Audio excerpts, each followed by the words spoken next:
Hi friends, welcome to our channel. AP EAMCET 2025 సంబంధించి మనకు declaration form అయితే open అయితే చేశారనమాట.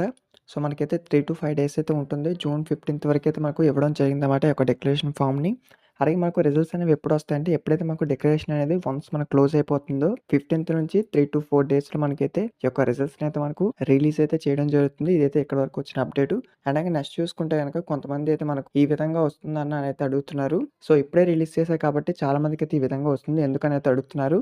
వన్స్ ఈ విధంగా వస్తే మీరేం చేస్తారంటే, టుమారో అయినా ట్రై చేయండి. మీ యొక్క డీటెయిల్స్ ఏవైతే ఉంటాయో నో డీటెయిల్స్ ఫౌండ్ అని వస్తే మీరేం చేస్తారంటే, హెల్ప్‌లైన్ వాళ్ళకి ఎవరైతే ఉంటారో వాళ్ళకైతే మెయిల్ చేయండి. ఇన్‌కేస్ మెయిల్ కాకపోతే కాల్ అనేది మీ యొక్క ప్రాబ్లమ్ అయితే చెప్పండి. వాళ్ళైతే సొల్యూషన్ చెప్తారు. అలాగే నెక్స్ట్ చూసుకుంటే గనక మెయిన్‌గాను ఎవరైతే మనకు ఏపీ బోర్డ్ స్టూడెంట్స్ ఉంటారు కదా! వాళ్ళు గాని మనకి టీజీ బోర్డ్ స్టూడెంట్స్ కానీ ఇక్కడ ఇచ్చారు చూడండి.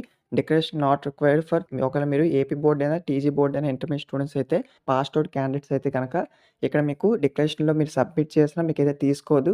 ఆల్రెడీ మీ యొక్క మార్క్స్ అనేవి ఎంసెట్ అయితే ఇంటర్మీడియేట్ బోర్డ్ దగ్గర నుంచి తీసుకుంటుంది. ఏపీ బోర్డ్ అయితే ఏపీ బోర్డ్, టీఎస్ బోర్డ్ అయితే టీఎస్ బోర్డ్ దగ్గర నుంచి అయితే ఈ యొక్క ఇంటర్మీడియేట్ మార్క్స్ 25 వెయిటేజ్ అయితే తీసుకోవడం జరుగుతుంది. ఇదైతే ఇప్పటివరకు వచ్చిన అప్డేట్ అనమాట.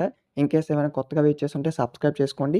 మీకు ఏ డౌట్ ఉన్నా సరే నేను క్లారిఫై అయితే ఇస్తాను. అఫీషియల్ వాళ్ళు కూడా మెయిల్ చేస్తే ర్యాంక్ విల్ అప్డేట్ షార్ట్‌లీ అనైతే ఇచ్చారనమాట.